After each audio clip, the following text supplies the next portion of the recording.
Okay, I want to show you how do you put in a OCO order that will be a stop loss and a take profit all at the same time. So I've picked AbbVie here. I'm going to select both of these legs, right click, and I'm going to create the closing order by AbbVie at 36 limit.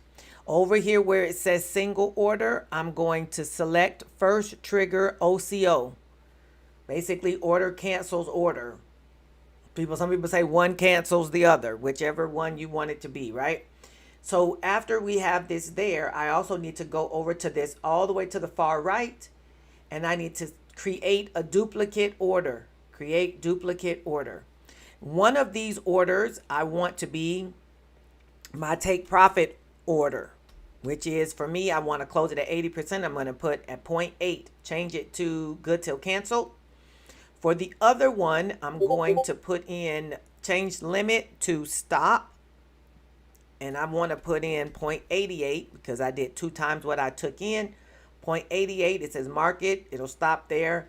Also good till canceled. These two need to match, right?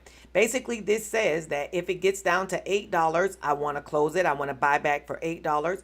If it gets up to $88, I also want it to be closed, right? And then I'm going to confirm and send.